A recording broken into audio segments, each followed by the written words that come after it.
This is the Louie Tee Network. Hey, either you're outside or you're in the lab room.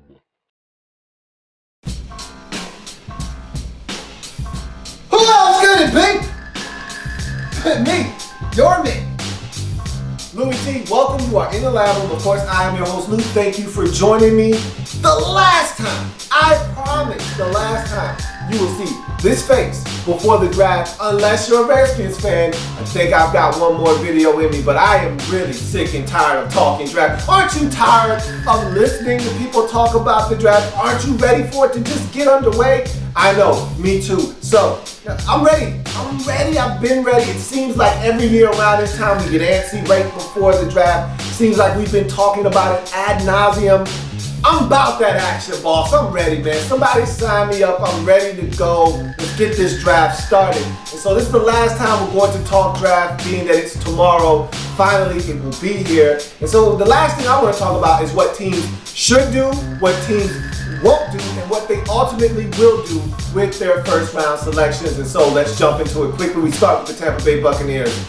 At one, I think it's simple. What they should do, take Jameis Winston. What they won't do is trade that pick away, despite Lovie Smith talking about the Buccaneers not making a decision until they have to and keeping all options open.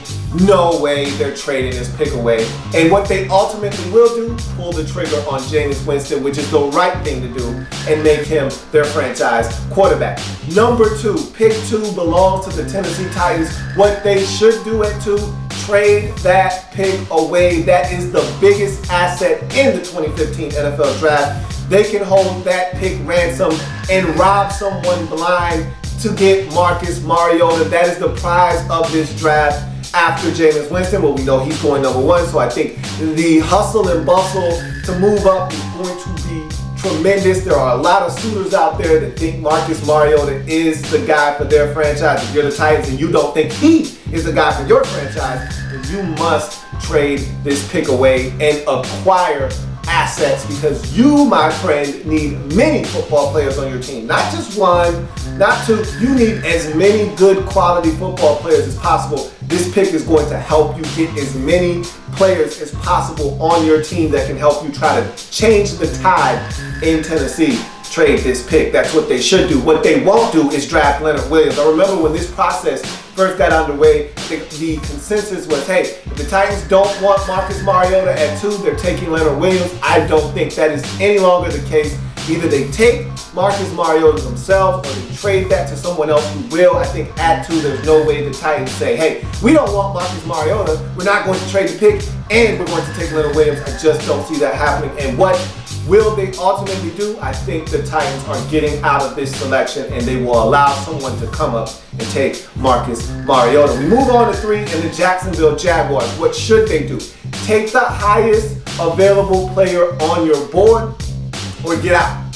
It's really simple for the Jaguars. Either you take that, and it could be a receiver. You could be pairing up your quarterback, Blake Bortles, with a big-time prospect, Kevin White, Amari Cooper. Could be one of those guys. Or you could say, hey, we drafted enough receivers last year. We like what we're doing there at receiver. We want the Leo. We want the edge pass rusher, Dante Fowler Jr. Or you could say, hey, best player available on our board is Leonard Williams. We're taking him. Whatever, that's fine. It doesn't matter to me. Best player available or get out. And so to me, that's what they should do. What they won't do, of course, they won't take a quarterback. They did that last year. They're not doing that again. Don't think there'll be anybody available for them at 3. Anyhow, they're not taking a quarterback. So, what will the Jaguars ultimately do? I think they'll end up sitting tight and drafting a defensive football player, whether it's defensive line with Leonard Williams or edge pass rusher with Dante Fowler Jr. or someone of the like. I don't see them going receiver, but it is a possibility. The Jaguars have shocked me many a times in the past. Wouldn't surprise me if they try to do it again. But I see them going defense, and I see them sticking with either D-line or linebacker in that front 7. Raiders at 4. What should the Raiders do? They should take a wide receiver or get the hell out of Dodge. And to me, it's really simple. whichever one of these receivers tickles your fancy, whether it's White or it's Cooper, you take that guy, or you say, hey, you know what? Let's just get out of here, package up a deal, move out, get you some picks, move back and acquire some more assets. That's definitely on the table for the Raiders as well. What won't the Raiders do? I don't think they're going to take an edge pass rusher. They've had a couple of guys come in for visits, Vic Beasley, they've had Dante Fowler Jr., they've had some guys circulating around Alameda, but I don't see either one of those guys or any pass rusher for that matter landing in Oakland with the Raiders. I think the Raiders are hell-bent on either getting Leonard Williams or a wide receiver, or they're going to get out. And so what will the Raiders ultimately do? I think when it's all said and done, Leonard Williams is going to fall into the lap of the Oakland Raiders, and Reggie McKenzie can't help himself. He can't pass up the opportunity to get this kid. He's going to take Leonard Williams at 4. Washington Redskins on the board at 5. What should they do? They should trade out of this pick or take an edge pass rusher. That's what conventional wisdom says. What won't they do? Take a quarterback. I don't think the Redskins are going to take a quarterback here, and I don't really believe that one will be available for them at number 5 anyhow, so I think that discussion will be taken off the table altogether. What will the Redskins ultimately do? I think they're either going to take a wide receiver or trade out of this pick. A lot of you think they're going to take the edge pass rusher, but I think the Redskins are quietly behind the scenes thinking about taking a wide receiver, and I think that receiver might actually be Amari Cooper. We'll see. Stay tuned. You move on to the Jets at 6. What should the Jets do? They should get a pass rusher. To me, with the way this defense is set up, and if Geno Smith struggles and you can't get the offense going the way you want to, the one thing you should be able to do is turn to the defense and say, stop the other team, don't let them in the end zone, and let's find a way to win this game, whether it's 13-10, 10-9, 7-6. Whatever you got to do to win, if you get a pass rusher with the way your corners look, with the way your defensive line is set up, you get a guy that can get to the quarterback, this team could be special on the defensive side of football. Edge rusher for me is where the Jets should go. What won't they do at 6? They won't get a quarterback or a receiver. There's been talk about the Jets potentially taking a receiver at 6. I don't see any way possible where that happens. You've got Decker, you've got Marshall, you've got Curley, you've got options. There's no need to spend this high of a pick on a receiver. I don't think that's in the cards, and I think they're going to give Geno Smith a chance to be the guy, and I don't think there's going to be a quarterback worth taking, and I don't see the Jets moving up to go get one from 6, so that's what I don't see them doing. What I do see the Jets ultimately doing at number 6, getting a pass rusher. It just makes too much sense to me to pass on a position that's going to be very deep at the top of the draft. You're going to have the pick of the litter most likely from Dante Fowler Jr. may even still be on the board at this point. Probably won't be, but he could be. It's not out of the realm of possibility. Vic Beasley will be there as well. Shane Ray has taken himself out of there. So has Randy Gregory, but there are some options. Maybe they're in love with Bud Dupree. You just don't know, but there are options at 6. Get one of those guys if you are the Jets. Number 7, Bears. What should the Bears do? Take a wide receiver or Danny Shelton. To me, it's a no-brainer. Either you take one of the stud receivers. If both aren't there and it's only one remaining, you take that guy. If you don't want that guy, then you take Danny Shelton. Either way, you can't miss if you take one of those football players if you are the Chicago Bears. What they won't do, take a quarterback or move back. I don't think that the Bears have any rationale moving back. I don't think there's anything there for them moving backwards. You got to get you something elite if you're the Chicago Bears. And I don't see them moving up despite all of the rumblings and grumblings about Jay Cutler. They don't want him. It's no secret. This regime does not want Jay Cutler at quarterback. Well, they're stuck with him for the next 2 seasons, so might as well make the best of the situation. Don't see them trading up for a quarterback. I don't see them moving back out of 7. Either they're going up to go get something of their liking, or they're staying put at 7. I don't see them moving backwards though, if you are the Chicago Bears. And what will they ultimately do at 7? I think they're going to take the receiver or they're going to take Danny Shelton. To me, it just makes too mumuch sense. They sucked at stopping the run last year. They could use a big, beefy defensive tackle in that new 3-4 defensive scheme. Vic Fangio will be heading up in Chicago. Or you could use a big playmaking wide receiver outside to go along with Alshon Jeffrey. Never, ever trust a man with 2 first names. We'll see what happens, but that is what I see the Bears doing at 7. 8, Falcons. What should they do? Take the pass rusher, okay? I don't know how much clearer I can be on this. Take the pass rusher. I've heard so many different things. They could go offensive line, they could go running back. Take the pass rusher. You haven't had a pass rush since John Abraham, which coincidentally was the last time you went to the playoffs. Playoffs? Yeah, the playoffs. Take the pass rusher. That's what they should do. What they won't do, take Todd Gurley. I've heard a lot of different rumblings and grumblings about the Falcons potentially taking Gurley in the top 10. Hey, I like the idea. I like the concept. No, you can't afford to do that. You're not a good enough football team. Take the pass rusher. And what will they ultimately do at number 8? The Falcons will either go offensive line to protect Matt Ryan, or they're going to take the pass rusher. I hope, I beg, I plead with the Falcons. If there's a pass rusher there to be had that you like, please take him off the board at 8. Don't make this hard on yourself. Giants at number 9. What should they do? Get a defensive tackle or an offensive lineman. So in other words, get you some beef, man. Get you a nice slab of beef. At 9, if you're the Giants, you need to protect Eli Manning better. You need to open up more holes in the run game, and you need to stop the run. You were putrid at that a season ago. What won't they do? Draft a wide receiver. We've heard all of these different rumors about them adding Amari Cooper to the mix, adding a Kevin White to the mix, maybe even a Devontae Parker to the mix. We saw what happened last year with shame on you when you stepped to the old dirty Beckham. Saw him burst onto the scene. You still got Victor Cruz. You got Victor Cruz coming off the injury. Ruben Randall's out there. If you add another receiver, I think it's overkill, but you'll have one of the best wide receiving cores in the league if Victor Cruz comes back healthy. But look, that's not what you should be doing here. That shouldn't be your thought process. Your thought process should be protect the quarterback, open up rushing lanes, or stop the run. You choose, do that at 9. And what they ultimately will do, beef up. Get you some beef, man. Don't pass on some premium, top choice, USDA prime cut beef. Get you some at 9 if you're the Giants. 10, Rams. What should they do? Draft a wide receiver or trade out. To me, there's not another option available for the Rams at number 10. I like getting an offensive lineman, but why?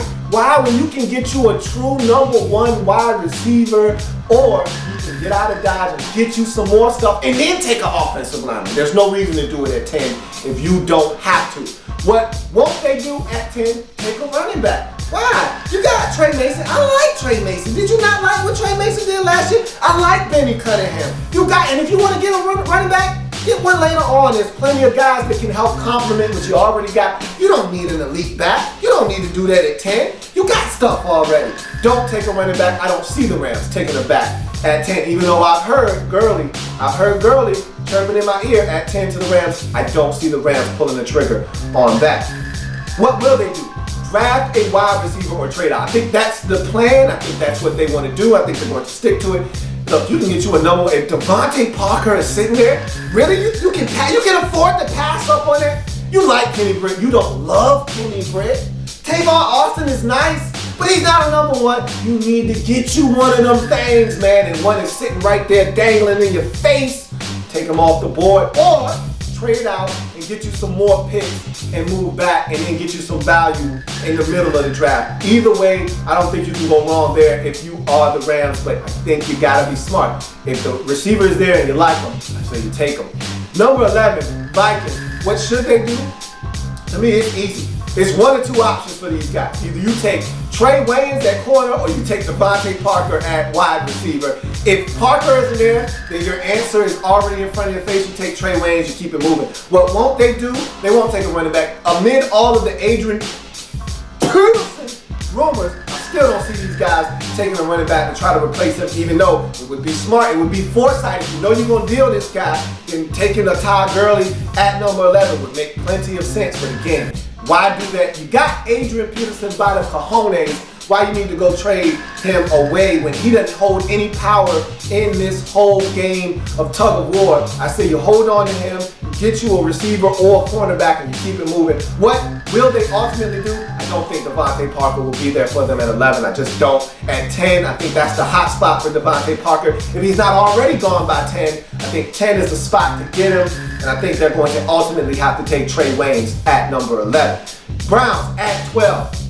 What should they do? Take a wide receiver or a defensive tackle. At this point, I think the big three are gone at wide receiver. I don't think there's great value at 12 at receiver. So I think you take the defensive tackle. If Danny Shelton is there, you take him. If he's not, then you take one of the other guys like a Malcolm Brown and feel good about that, okay? If you're the Browns, what you won't do at 12 is get a receiver. I just don't think the value is there. I don't think Devontae Parker's there at 12. I don't think you can reach for anybody else at 12. You got another pick at 19. Why are you reaching for a receiver? That same receiver that you're thinking about taking at 12, he'll be there at 19. I assure you of that. Unless it's Rashad Perriman and somebody else snatches him up between 12 and 19. That could happen, but I feel some type of way if you're taking him at 12. I just do. I say receiver won't be there for you at 12 if you are the Cleveland Browns, unless Parker is there. I just don't see that happening. What will the Browns ultimately have to do? Trade up or take some beef. I'm upset because I already said I don't want the Browns trading away their picks. I just don't. I don't think it's a good idea. I don't like the concept, but I understand why they would do it if they do it. I understand you don't have a quarterback, you don't have a chance in this league. They feel like they need to go get that guy. I understand. Look, my hands are tied. I understand. I get it. If that's what you got to do, that's what you got to do. But if it were up to me, get the beef. It's what's for dinner at 12. Turn around and do the same exact thing at 19. 13 Saints. What should the Saints do? Draft O-line or pass rush? I've heard cornerback even here. Why? Take a pass rush and get you some pressure on the quarterback. Why not take an offensive lineman? You already traded away Ben Grubbs. You need to replace him. If Brandon Sheriff is there, I don't even see why we're having this discussion. Turn the card in and keep it moving. What won't the Saints do? Draft cornerback. I just touched on that. They drafted Stanley John Baptiste last year. You went out in free agency, got Brandon Brown, and you still got your homegrown product from a season ago. You won't let him walk. So to me, it's not even a discussion whether corner is here on the board. If Trey Waynes is there, it may be tempting. I don't say you even touch that to keep it moving. And then what will they do, I think, to me, is BPA, baby. BPA, best player available. Turn the card in, keep it moving. If that's Trey Waynes, so be it. I don't know if I would agree with that, but if you tell me, hey, that was the best player available on our board, we did what we needed to do, we stuck to the board, what can I say? What more can I say? So, move on to the Fins at 14. What should they do? Trade up. There's no other ifs and trade up. Go get you Devontae Parker. Go get you Kevin White. Go get you Amari. Trade up. Go get Ryan Tannehill, the number 1 receiver. What should they do? Trade up. What won't they do? Take Rashad Perriman. There's all this talk about, oh, he's from Miami. The kid lives here. We want to keep him here. No, that's not the way to go. He's not a number 1 receiver. Get you one of the elite 3. Trade up, do what you gotta do, and go get you one of those boys up in the front half of the draft. What will the Dolphins ultimately do? Somehow, they gotta go get one of those big 3 receivers. I just see it happening, whether it's to 10 with the Rams, whether it's to 6 with the Jets, whether it's to 5 with the Redskins, whether it's to 4 with the Raiders. They've done business with the Raiders before in the past with the Deion Jordan trade. We don't really want to go down that road again. If you're a Dolphins fan, you're like, hey, I just want to forget about that. But again, you got to get you some. One of those big 3, find a way to make it happen. That's what I see the Dolphins ultimately doing. Niners at 15.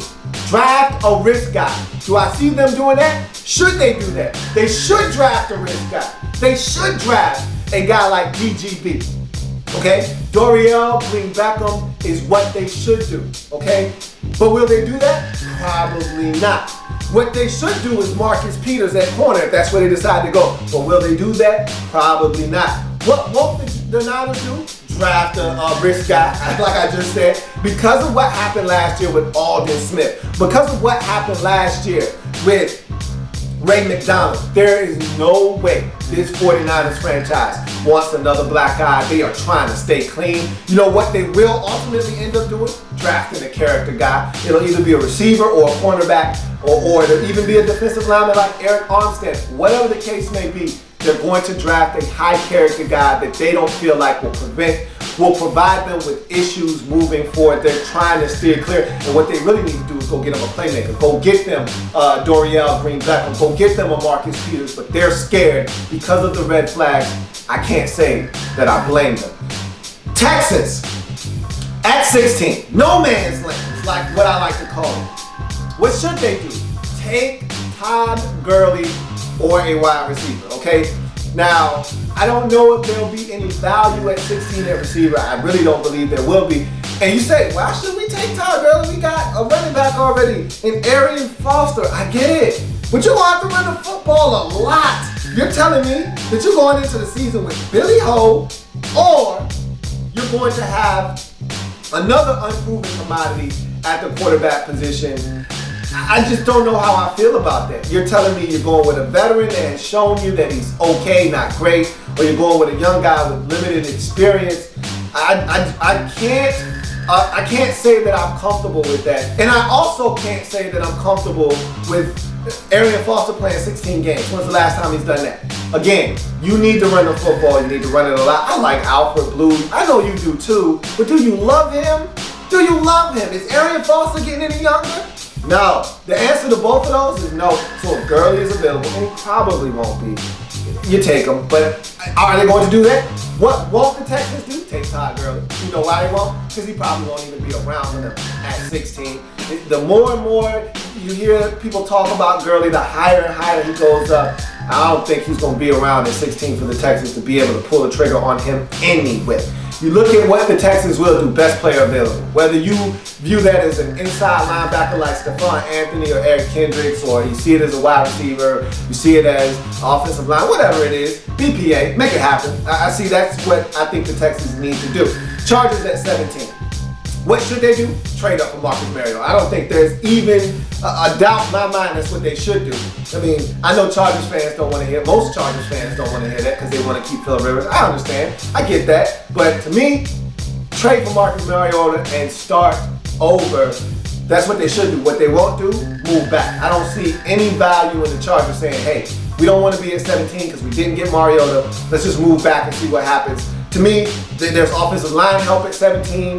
There's running back help at 17 if you want to go in that direction. There is value at 17 for you. You don't need to go back anyway. To me, that's how I feel. What will the Chargers ultimately do? Trade up to go get Marcus Mariota, take a running back, or take an offensive lineman at 17. They got options, okay? Whether they get Mariota or they don't, whatever happens, they have options, and I think they're going to be able to get a running back or an offensive lineman at 17 if they so choose. Chiefs at 18, what should they do? Take a wide receiver, Andy.